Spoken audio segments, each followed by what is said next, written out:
신명기 34장의 이제 마지막은 모세에 대한 이야기, 모세에 대한 평가로 끝나게 되는 것을 볼 수 있습니다.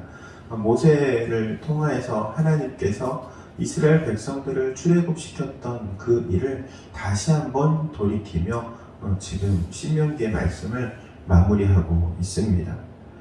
사람은 이 땅을 살아가면서 이 땅의 삶에 대한 평가를 반드시 받게 됩니다.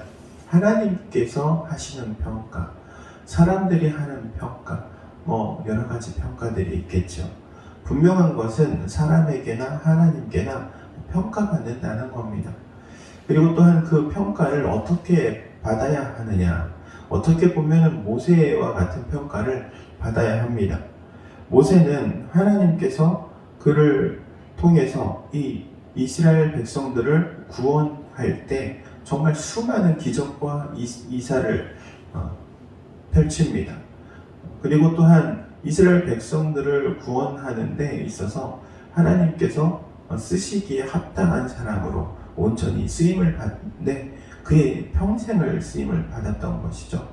물론 우리는 보통 구분을 합니다. 애굽 땅에서 왕자로서 40년, 그리고 광야에서 40년, 그리고 출애굽을 이끌고 백성들을 광야에서 이끌었던 40년. 그런데 그 앞에 각 왕자로서 광야에서의 그 40년 도합, 이 80년조차도 그 이스라엘 백성들을 애굽 땅에서 이끌어내고 광야의 생활을 하는데 밑거름이 되었던 80년이라는 생각을 하면 그 또한 80년이 허무한 시간이 아닌 하나님을 위해서 하나님 맡겨주시는 그 사역을 위해서 준비되는 기간으로 볼 수 있는 것이죠. 그래서 그의 인생을 통틀어서 온전히 하나님께 헌신된 삶을 살았다 평가할 수 있는 겁니다.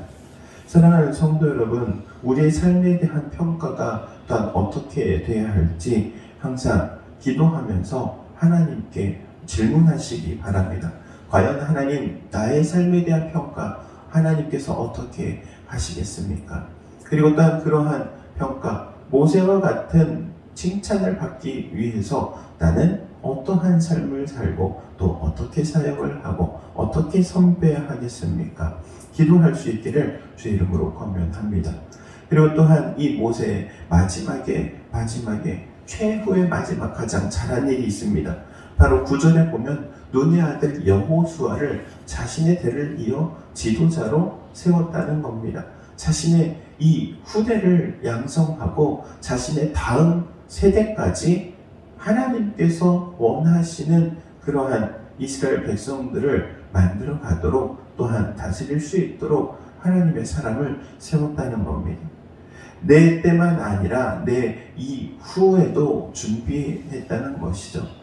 우리의 삶이 또한 이래야 합니다. 지금 당장의 눈 앞만 바라보는 것이 아니라 이 다음 그리고 그 이후에 있을 일들을 위해서도 준비해야 하고 또 사람을 키우는 이 일에 우리가 또한 집중해야 할 줄로 믿습니다. 그래서 우리 당인교회는 계속해서 사람을 훈련시키고 길러내고 정말 여호수아와 같은 믿음의 사람들을 배출해내는 우리 당인교회가 되기를 주의 이름으로 축원드립니다. 이를 위해서 우리가 항상 함께 연합하고 협력하고 힘과 뜻을 모아 기도해야 할 줄로 믿습니다. 이러한 은혜가 우리 가운데 함께하기를 주의 이름으로 축원드립니다. 기도하도록 하겠습니다. 사랑과 은혜가 충만하신 하나님, 은혜를 구합니다.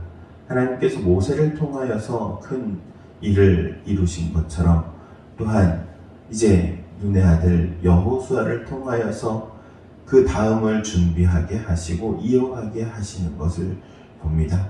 우리에게도 그러한 은혜를 덧입혀 주시되 당장 눈 앞만 코 앞만 바라보는 것이 아니라 먼 미래를 바라보며 또한 주님께서 맡겨주신 귀한 사역을 감당해 나아가는 우리 당인교회가 되게 하시고 우리 성도들 되게 하옵소서. 하나님께서 큰 뜻을 품게 하시고 이루도록 친히 인도해 주심으로 하나님의 맡겨주신 사명을 감당하게 하옵소서. 주님 붙들어 주심을 믿사오며 그리스도신 예수님의 이름으로 기도하옵나이다.